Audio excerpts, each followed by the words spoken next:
Stereotypes paint a pretty predictable picture. A husband and a wife face something dramatic, overwhelming, or awe-inspiring, and who's the one reacting emotionally? The wife.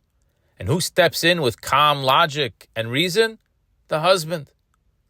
But this week's Haftorah flips that script completely, and in doing so, teaches us something profound about ourselves.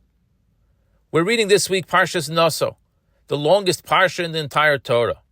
It's packed with many topics: the census, the laws of the Sota, the priestly blessings, the gifts of the tribal leaders, and tucked among them is the section about the Nazir, the man or woman who voluntarily want to take upon themselves a life of elevated holiness.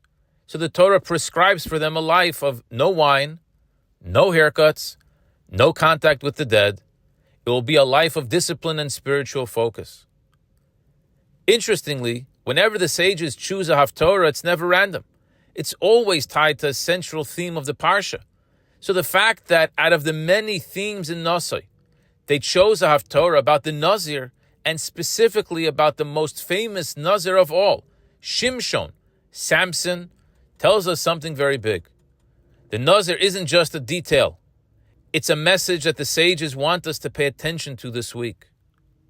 The Haftorah begins before Samson is even born. His mother is alone in the field when an angel appears and tells her, "You who until now have been barren will conceive and give birth to a son." Now, truth be told, we've seen angels announce births before in the Torah.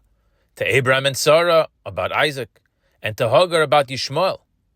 But this moment is unique.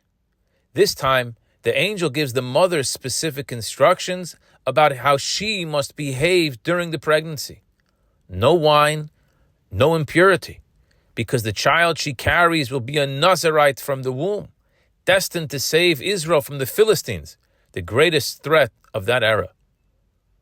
Upon hearing this amazing news, the woman runs to tell her husband, whose name was Manoach, who immediately prays that the angel return so that they can hear the instructions again.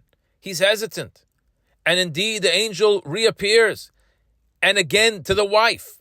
She calls for Manoach, and together they hear the message repeated. Manoach then offers a sacrifice to God, and in a most dramatic moment, the angel ascends heavenward in the flames. And now comes the moment that shatters the stereotype. Manoach panics. The husband Manoach says, "We're going to die. We saw an angel of God." He spirals into fear, convinced that this encounter means their end. But his wife, calm, steady, and rational, reassures him. If God wanted to kill us, she says, he wouldn't have accepted our offering or told us all of this. In many homes, this scene feels familiar.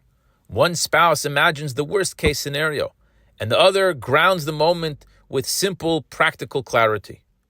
In this story, it's the wife who brings reason and the husband who is overwhelmed by emotion.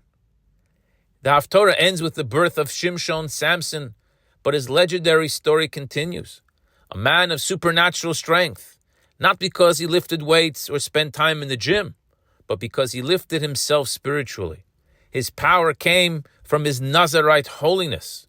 Alone, without an army, he fought the Philistines and became one of the most iconic figures in Jewish history. But here comes the question that many of us ask while listening to the story in Shul.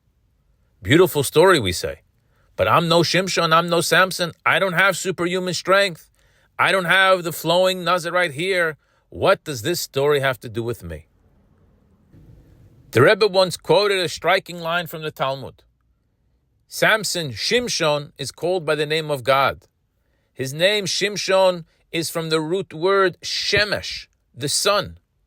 And in Tehillim, King David calls God Shemesh. Shemesh umogen Hashem Elokim. The sun and its shield are God and Elokim. The sun heals, warms, and illuminates. Long before doctors spoke about vitamin D, our sages understood that the sun is a source of life and restoration. Shimshon, the sun, brought healing and hope to the Jewish people. And in here lies the message to us. We don't need Shimshon's muscles to be Samson. We don't need his hair, his battles, or his miracles. Every one of us can be someone's sunshine. A smile, a kind word, a moment of patience, a gesture of warmth, embrace. These are rays of light that can lift someone out of darkness, warm a cold heart, or heal a wounded soul. Shimshon, Samson changed the world with strength. We can change the world with light and warmth. And this power every single one of us carry. Let us resolve to utilize it for others. I wish you a good Shabbos.